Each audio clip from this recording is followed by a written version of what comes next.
Hello, everybody. Welcome to another episode of Reuniting the Homeless with their loved ones and helping homeless people that are in need. And today we have Bones, and it's been a tough week for Bones. People been trying to rob him, and it's tough out here for the homeless people. And Bones is gonna give you some of the adventures that he's been going through, and I want everybody to pay attention because we have to walk in their shoes to understand what they have to go through. So Bones, tell us everything you would like to tell us and don't leave nothing out. A general recap, if you will, correct? Yes, sir. All right.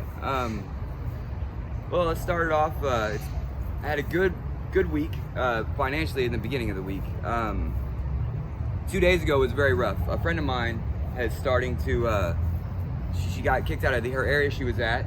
And so I've been just sleeping with her at night because women are preyed upon. You know, they have the number one thing I hear that is a double-edged sword, a moneymaker and a target, a vagina. And so, like, she's very much was easy access by herself. So I was kind of sleeping in her perimeter for a little bit.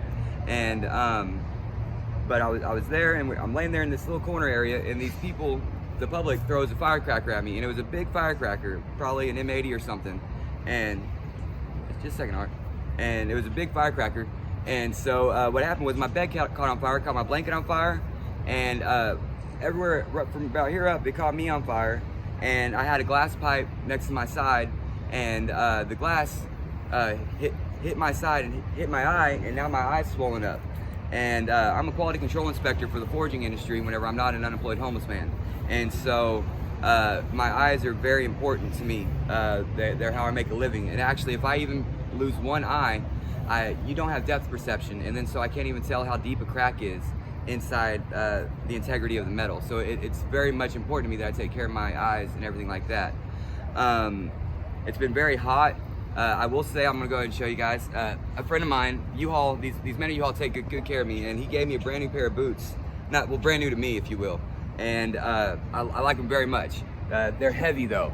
They're very heavy. And other than that though, I love them. I do need to get socks. Like I think I mentioned before, food and socks, other than obviously money we want. But socks are very important, especially for a gentleman like me who wears boots every day.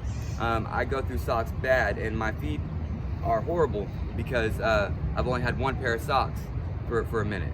And so they cost $2 a piece at Rockies, and I found out that's a pretty good deal because they're about $4.50 at Dollar General. And when you're nitpicking money, it's a very, a $2.50 is a big deal. And so today I was panhandling. I got out there. I used to get out at the crack of dawn because we're fighting out there. It's starting to I'm seeing new faces out there. And so I get out there. It's competitive in a way, it's a competitive industry, if you will. And I'm getting out there, and I was out there for about almost an hour and a half, 2 hours. I only made $2, and I had no shoes on because I can't walk in my feet. I'm wearing socks. And this one lady, she gave me $1, which I'm very grateful.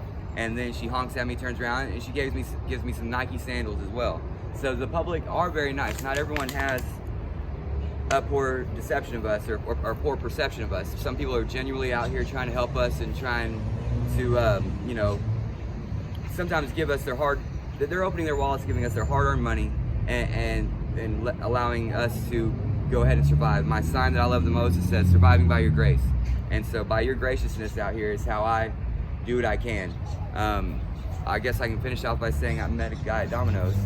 Go ahead, sir. I want to ask you something. Okay. You seem like you're a man of faith. Tell us about your faith and your religion. What keeps you going out here? Because I noticed that's one thing. The homeless people are very, very spiritual, and that a lot of them, they talk to me about it. And I would like for Bones to talk to us a little bit about his spirituality. Okay. It's interesting that you say that. I'm actually I'm a preacher's kid. My dad was a minister. He's about, I think, 63 now, so he's not a minister anymore. He was a music minister, and when he wasn't doing sermons. But I grew up Christian. I grew up in a Methodist, but nowadays I still kind of do lean on a Christian faith, but I try to practice Buddhism. But Buddhism isn't necessarily a faith; it's a philosophy. It's a way of life, if you will. And but what I try to say, as far as the Abrahamic God, I call it the positive consciousness over the universe. That way we're not stepping on any toes, And so the way I look at it is whenever I look into someone's eyes, I'm looking at a God and they're looking at me, you know, because I believe, you know, the consciousness came apart to this earth to experience all parts of reality, the good and the bad, and that you couldn't do that as one manifestation of one persona. And so, like, I'm a piece of you and you're a piece of me. The thing about Christianity, it's preach the gospel, and I have no problem with that. They want to go ahead and tell you about Jesus Christ and have you been saved. But sometimes, this is my one nitpick with that journey that they have, is that they will want me to listen to them, but then they won't listen to me. Sometimes it's like I'm talking to a wall. You want me to give in to you, but you know, you won't give in to what I have to say. It's like sometimes people are waiting to talk. And so I just think, like, with Christians, some Christians, not all, but like that's the issue that I have, is that they want to push their religion onto me, which is fine. That's what they're called to do. They feel like they're called in their heart to do it. But then they want me to give, but they don't give. And I mean in terms of ideas and how we would think about things. And so that's about it. I'm not necessarily anti-Christian, but I have leaned more towards Buddhism lately. And that's just because of my anxiety. I suffer from anxiety issues from whenever my mother passed away. And the PTSD from the trauma just created an anxiety disorder. So Wow, bonus. That's amazing. Yeah, And you know, but a lot of our listeners, they believe exactly what you believe in, and that's what we don't discriminate against no one's belief, and we are interested in hearing everything, and that we were very much enlightened. Bone, tell us a little bit about your family and your mother, your father, your sisters. Talk to us about that. that's I have a half brother. We're kind of estranged. We got closer when my mother passed away. She passed away 9/25/21. She was an addict like myself. She had a prescription for hydrocodone and Xanax, and she had a lung disease called COPD, which is a chronic disease where you have two tubes in your chest, the breathing one and the eating one, as in layman's terms, and your breathing tube swells up, and she would always have trouble. Towards the end of her life, she really couldn't get up five steps of stairs without stopping. We moved almost every 6 months, and I would move all the stuff for us, you know, and she would take a break and I'd check on her. But it was a symbiotic relationship, you know. I'm not leaning on my mother too much, she's not leaning on me too much. I needed her as much as she needed me as a 30-year-old man, you know.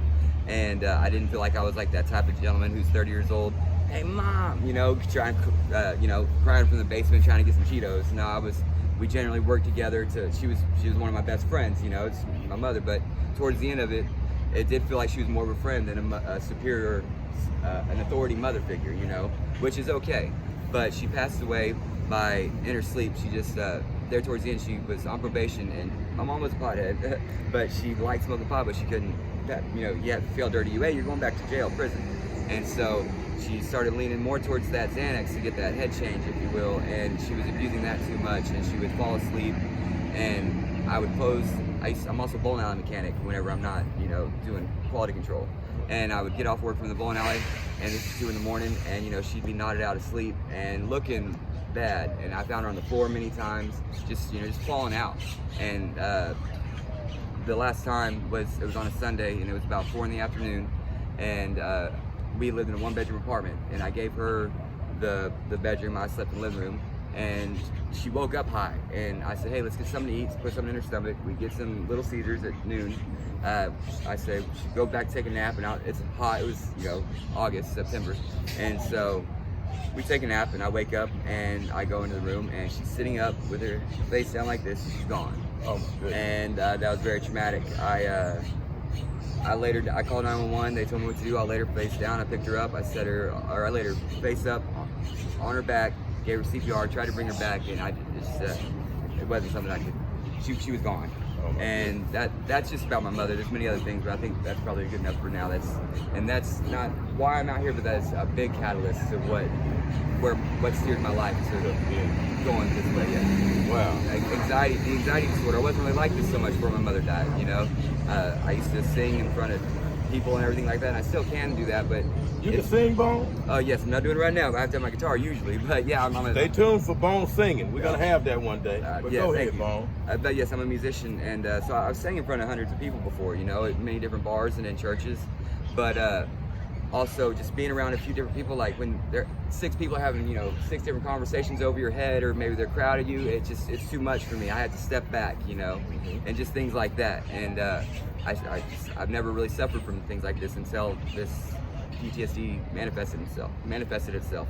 Lastly, I'll say I'm self-diagnosed and self-medicated, if you will, and I call it it's acute anxiety disorder. You know, it's a very just sometimes it's just all at once, you know, and very compressed. Yeah. So that's about what I got for that.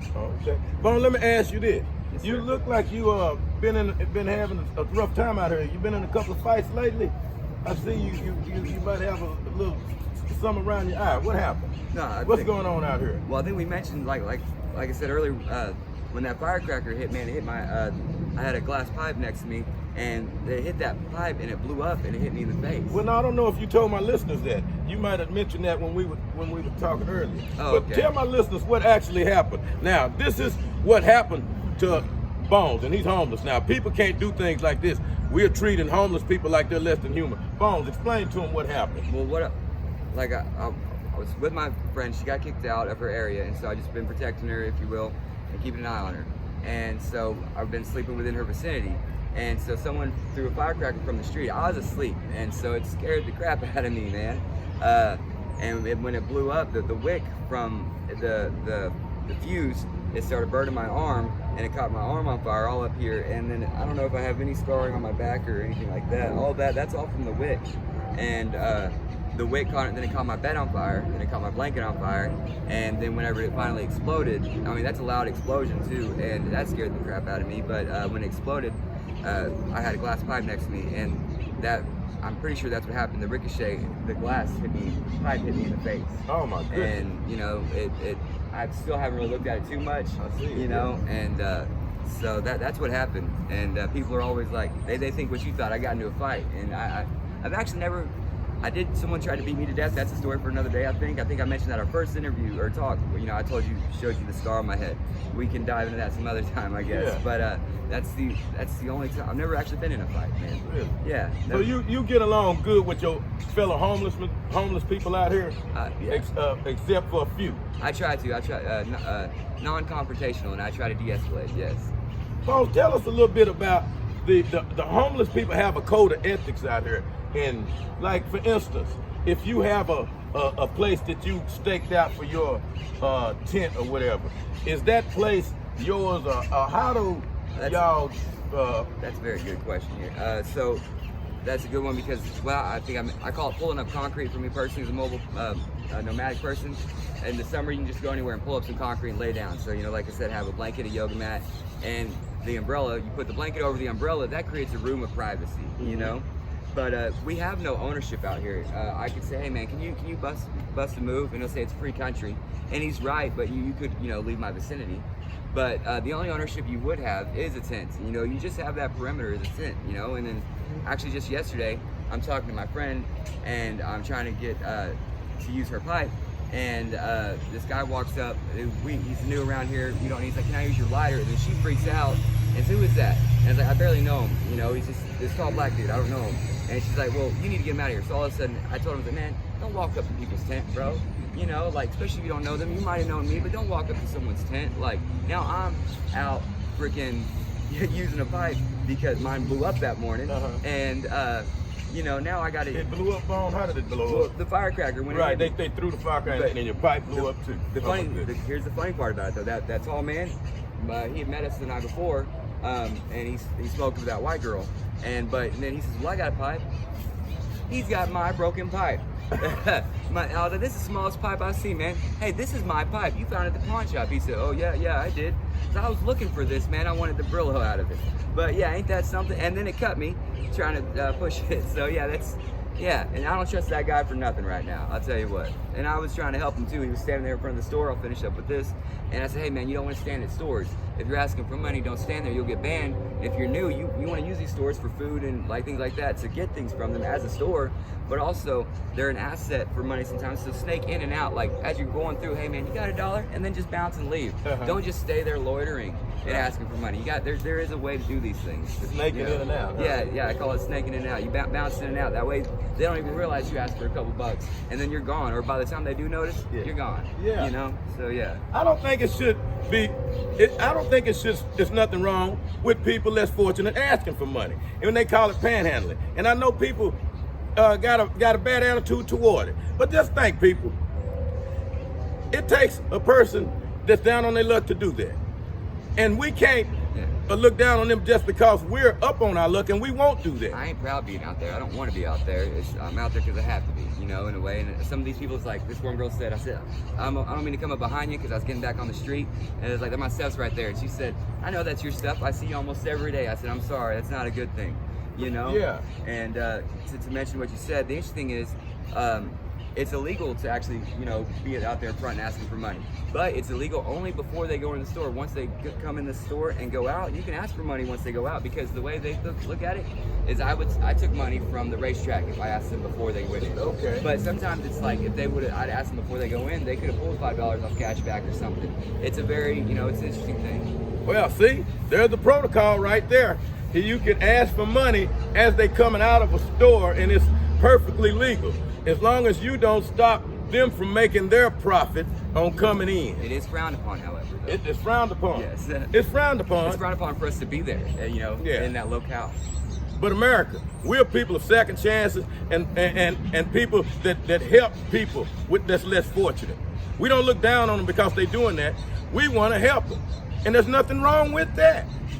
Think about it. You go to work, you make a decent check, and you come home and you're happy and you could do anything you want. And you have some people that can't do anything. We're all 2 checks away. We're all 2 checks away from being in my position, I think. It doesn't take much. It takes 2 missed paychecks to be living on the streets out here. Everybody, you heard that. And we're going to be keeping up with Bones, because Bones is the heartbeat of the homeless people. I don't know about that, but I do appreciate that. That's very kind of you to say that. Well, yeah, Bones, because you tell us a lot of stuff we don't know nothing about. You teach us about the hobo real estate. You done taught us about $20 that makes a homeless person's day. Okay? And we learning about the ways that you could get money when people is going in stores. You got to wait till they come out of the store. You can't stop them from taking the money that they were going to spend in the store. That's how they look at it. From a multi-million-dollar corporation, by the way. Yeah, right. Don't forget that. Let's not forget that. Yeah. But we're gonna talk to Bones again, and hopefully we're gonna get Bones to sing for us, because he said he could sing. Yeah. So everybody stay tuned. One day we're gonna have Bones sing for us, and hopefully it's on one of those good days where Bones get that $20 and it'll make his day. That's right. Thank you, Bones, Hey, and thank we'll you, be sir. looking out for you. I appreciate it. I love every interview we have with you, and everybody remember, Bones is very noticeable. He's out here and he's willing to work, and he got a lot of skill. So if you see him, That's true. stop him, talk to him, offer him a job, give him a handout and some money, or some clothes, or some socks. Or a phone number that I can call, that I can get to a phone and I can call for some work. Pick me up and tell me to meet you at 8 o'clock somewhere, and I'll be there. There you go. You have your man, everybody. Thank you, and we'll be talking to Bones again. Thank you.